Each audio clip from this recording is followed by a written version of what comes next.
नमस्कार, मैं आशीष सुमन श्रीवास्तव स्वागत करता हूं आपका इस वीडियो में। आज के हमारे इस वीडियो के माध्यम से आप बिहार बोर्ड कक्षा 12वीं के इतिहास विषय के अध्याय 4 बौद्ध धर्म एवं सांची स्तूप के विशेष संदर्भ में प्राचीन भारतीय धर्मों का इतिहास से संबंधित सभी महत्वपूर्ण वस्तुनिष्ठ प्रश्न और उनके उत्तर पर गौर करेंगे। तो चलिए वीडियो को आगे बढ़ाते हैं और इतिहास के अध्याय 4 से संबंधित सभी महत्वपूर्ण वस्तुनिष्ठ प्रश्न पर गौर करते हैं। तो चलिए, पहला प्रश्न है कि ऋग्वैदिक कालीन लोग किसकी पूजा करते थे। तो ऋग्वैदिक कालीन लोग प्रकृति की पूजा करते थे। इस प्रकार से प्रश्न संख्या 1 का जो सही उत्तर होगा वो ऑप्शन ब प्रकृति होगा। अब अगला यानी कि दूसरा प्रश्न है जिसमें कह रहा है कि उत्तर वैदिक काल के अंत तक किसकी पूजा होने लगी। तो उत्तर वैदिक काल के अंत तक ब्रह्मा विष्णु महेश तीनों की पूजा होने लगी। इस प्रकार से प्रश्न संख्या 2 का जो सही उत्तर होगा वो ऑप्शन अ ब्रह्मा विष्णु महेश होगा। अब अगला यानी कि तीसरा प्रश्न जिसमें कह रहा है कि सांची स्तूप को संरक्षित रखने में अहम भूमिका थी। यानी कि सांची स्तूप को संरक्षित रखने में अहम भूमिका किसकी थी। तो सांची स्तूप को संरक्षित रखने में अहम भूमिका एच कौल, शाहजहां बेगम, सुल्तान जहां बेगम इनमें से सभी की थी। तो इस प्रकार से प्रश्न संख्या 3 का जो सही उत्तर होगा वो ऑप्शन द इनमें से सभी की होगा। अब अगला यानी कि चौथा प्रश्न जिसमें कह रहा है कि सांची मध्य प्रदेश के किस जिले में स्थित है। तो सांची जो है वो मध्य प्रदेश के रायसेन जिले में स्थित है। इस प्रकार से प्रश्न संख्या 4 का जो सही उत्तर होगा वो ऑप्शन ब रायसेन होगा। अब अगला यानी कि पांचवा प्रश्न जिसमें कह रहा है कि निम्न में से गौतम बुद्ध के शिष्य थे। तो निम्न में से गौतम बुद्ध के शिष्य कौन थे। तो गौतम बुद्ध के शिष्य आनंद एवं उपाली भी थे, कश्यप भी थे, सारीपुत्र एवं गौद्रलायन भी थे। यानी कि इनमें से सभी थे। यानी कि प्रश्न संख्या 5 का जो सही उत्तर होगा वो ऑप्शन द इनमें से सभी होगा। अब अगला यानी कि छठा प्रश्न जिसमें कह रहा है कि कुंडल वन यानी कि कश्मीर में चतुर्थ बौद्ध संगीति किस शासक के काल में हुई। तो कुंडलवन यानी कि कश्मीर में चतुर्थ बौद्ध संगीति जो है वो कनिष्क नाम के शासक के काल में हुई। यानी कि प्रश्न संख्या 6 का जो सही उत्तर होगा वो ऑप्शन ब कनिष्क होगा। अब अगला यानी कि सातवां प्रश्न जिसमें कह रहा है कि सल्लेख यानी कि काया क्लेश द्वारा मृत्यु का विधान किस धर्म में है। तो सल्लेख यानी कि काया क्लेश द्वारा मृत्यु का विधान जो है वो जैन धर्म में है। यानी कि प्रश्न संख्या 7 का जो सही उत्तर है वो ऑप्शन अ जैन धर्म होगा। अब अगला यानी कि आठवां प्रश्न जिसमें कह रहा है कि नाथ मुनि का संबंध है। तो नाथ मुनि का संबंध वैष्णव धर्म से है। यानी कि प्रश्न संख्या 8 का जो सही उत्तर होगा वो ऑप्शन द वैष्णव धर्म होगा। अब अगला यानी कि नौवां प्रश्न जिसमें कह रहा है कि कालिदास भव भूति सुबंधु एवं बाणभट्ट आदि किस धर्म के अनुयायी थे। तो कालिदास भवभूति सुबंधु एवं बाणभट्ट इत्यादि जो महान संत थे वो शैव धर्म के अनुयायी थे। इस प्रकार से प्रश्न संख्या 9 का जो सही उत्तर होगा वो ऑप्शन स शैव धर्म होगा। अब अगला यानी कि 10वां प्रश्न जिसमें कह रहा है कि अप्पार सुंदर मूर्ति एवं नंदन का संबंध किस धर्म से है। तो अप्पार सुंदर मूर्ति एवं नंदन इन तीनों का जो संबंध है वो शैव धर्म से है। इस प्रकार से प्रश्न संख्या 10 का जो सही उत्तर होगा वो ऑप्शन नंबर स शैव धर्म होगा। अब अगला यानी कि 11वां प्रश्न जिसमें कह रहा है कि भवभूति के मालती माधव में किस संप्रदाय का उल्लेख मिलता है। तो भवभूति के मालती माधव में कपालिक संप्रदाय का उल्लेख मिलता है। तो इस प्रकार से प्रश्न संख्या 11 का जो सही उत्तर होगा वो ऑप्शन स कपालिक होगा।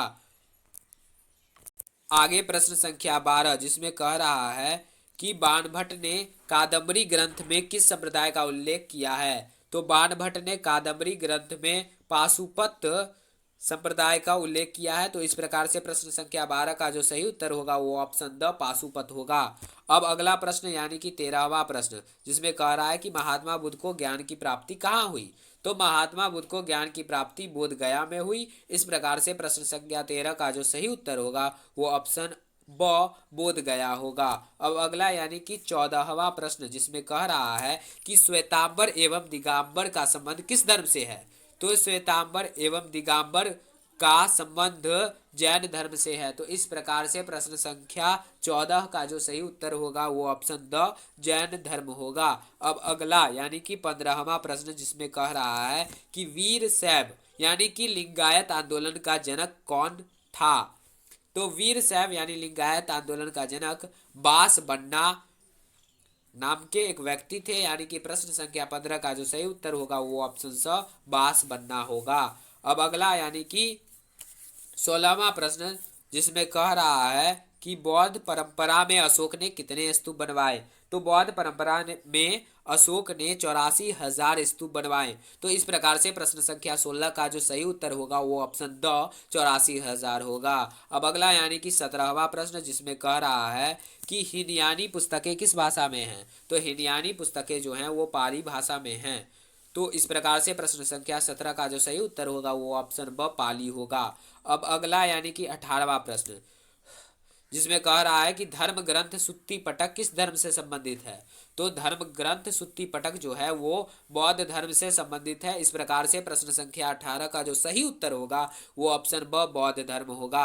अब अगला यानी कि 19वां प्रश्न, जिसमें कह रहा है कि बुद्ध का बचपन का नाम क्या था। तो बुद्ध का जो बचपन का नाम था वो सिद्धार्थ था। इस प्रकार से प्रश्न संख्या 19 का जो सही उत्तर होगा वो ऑप्शन ब सिद्धार्थ होगा।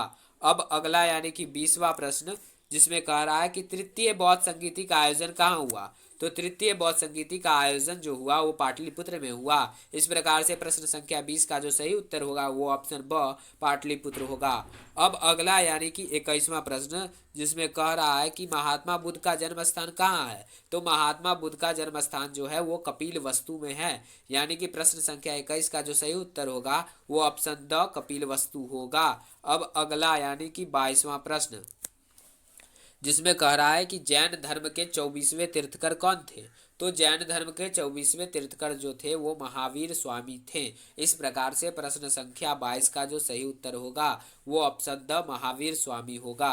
अब अगला यानी कि 23वां प्रश्न में कह रहा है कि प्रथम बौद्ध संगीति किस शासक के काल में हुई। तो प्रथम बौद्ध संगीति जो है वो अजात शत्रु नाम के शासक के काल में हुई थी। यानी कि प्रश्न संख्या 23 का जो सही उत्तर है वो ऑप्शन अ अजात शत्रु है। अब अगला यानी कि 24वां प्रश्न में कह रहा है कि प्राचीन भारत का विश्व प्रसिद्ध विश्वविद्यालय कहाँ स्थित था। तो प्राचीन भारत का विश्व प्रसिद्ध विश्वविद्यालय जो है वो नालंदा में स्थित था। यानी कि प्रश्न संख्या 24 का जो सही उत्तर होगा वो ऑप्शन द नालंदा होगा।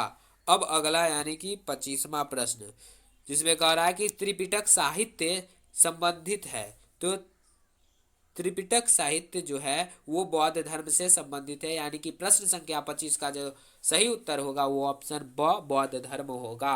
अब अगला यानी कि 26वां प्रश्न, जिसमें कह रहा है कि हीनयान एवं महायान संप्रदाय किस धर्म से संबंधित है। यानी कि हीनयान और महायान संप्रदाय जो है वो किस धर्म से संबंधित है। तो हीनयान एवं महायान बौद्ध धर्म से संबंधित संप्रदाय है। यानी कि प्रश्न संख्या 26 का जो सही उत्तर होगा वो ऑप्शन ब बौद्ध होगा। अब अगला यानी कि 27वां प्रश्न, जिसमें कह रहा है कि स्तूप संबंधित है। तो स्तूप किससे संबंधित है। स्तूप जो है वो बौद्ध से संबंधित है। तो इस प्रकार से प्रश्न संख्या 27 का जो सही उत्तर होगा वो ऑप्शन ब बौद्ध होगा। अब अगला यानी कि 28वां प्रश्न, जिसमें कह रहा है कि महावीर स्वामी की पुत्री अनुज्ञा प्रियदर्शना का विवाह किससे हुआ। तो महावीर स्वामी की पुत्री अनुज्ञा प्रियदर्शना का विवाह उपाली से हुआ। इस प्रकार से प्रश्न संख्या 28 का जो सही उत्तर होगा वो ऑप्शन ब उपाली होगा। अब अगला यानी कि 29वां प्रश्न, जिसमें कह रहा है कि महावीर ने पार्श्वनाथ के सिद्धांतों में कौन सा नया सिद्धांत जोड़ा। तो महावीर ने पार्श्वनाथ के सिद्धांतों में ब्रह्मचर्य नया सिद्धांत जोड़ा। यानी कि प्रश्न संख्या 29 का जो सही उत्तर होगा वो ऑप्शन ब ब्रह्मचर्य होगा। अब अगला यानी कि 30वां प्रश्न, जिसमें कह रहा है कि पुराणों की संख्या कितनी है। तो हम आपको बता चुके हैं कि पुराणों की संख्या 18 है। तो इस प्रकार से प्रश्न संख्या 30 का जो सही उत्तर होगा वो ऑप्शन ब 18 होगा। अब अगला यानी कि 31वां प्रश्न, जिसमें कह रहा है कि अशोक द्वारा प्रचारित बौद्ध धर्म कहाँ प्रचलित नहीं हुआ। तो अशोक द्वारा प्रचारित बौद्ध धर्म ब्रिटेन में प्रचलित नहीं हुआ। यानी कि प्रश्न संख्या 31 का जो सही उत्तर होगा वो ऑप्शन ब ब्रिटेन होगा। अब अगला यानी कि 32वां प्रश्न, जिसमें कह रहा है कि महावीर का जन्म हुआ था। महावीर का जन्म कहाँ हुआ था? तो महावीर का जन्म कुंडलवन यानी वैशाली में हुआ था। यानी कि प्रश्न संख्या 32 का जो सही उत्तर होगा वो ऑप्शन स कुंडलवन वैशाली में होगा। अब अगला यानी कि 33वां प्रश्न, जिसमें कह रहा है कि प्राचीन भारत में धर्म की शुरुआत किस शासक ने की थी? तो हम आपको बता चुके हैं कि प्राचीन भारत में धर्म की शुरुआत अशोक नाम के शासक ने की थी। यानी कि प्रश्न संख्या 33 का जो सही उत्तर है वो ऑप्शन स अशोक होगा। अब अगला यानी कि 34वां प्रश्न, जिसमें कह रहा है कि वेदों की संख्या कितनी है? तो आपको बता दें कि वेदों की संख्या 4 है, ऋग्वेद, यजुर्वेद, सामवेद, अर्थवेद। तो प्रश्न संख्या 34 का जो सही उत्तर होगा वो ऑप्शन ब 4 होगा। अब अगला यानी कि 35वां प्रश्न, जो इस अध्याय और इस वीडियो का अंतिम महत्वपूर्ण वस्तुनिष्ठ प्रश्न है, उसमें कह रहा है कि बुद्ध चरित्र की रचना किसने की? तो बुद्ध चरित्र की रचना अश्वघोष ने की। यानी कि प्रश्न संख्या 35 का जो सही उत्तर होगा वो ऑप्शन ब अश्वघोष होगा। बुद्ध चरित्र की रचना अश्वघोष ने की।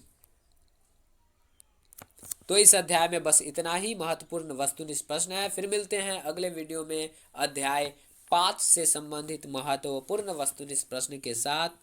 आपसे अपील कि अगर आप बीएससी 12 सेशन 2020-22 से जुड़ी सभी महत्वपूर्ण जानकारी के साथ साथ विषय हिंदी, अंग्रेजी, इतिहास, राजनीति शास्त्र, अर्थशास्त्र की पूर्णतः तैयारी चाहते हैं तो हमारे इस वीडियो को लाइक, कमेंट, शेयर और चैनल को सब्सक्राइब करना न भूलें। धन्यवाद।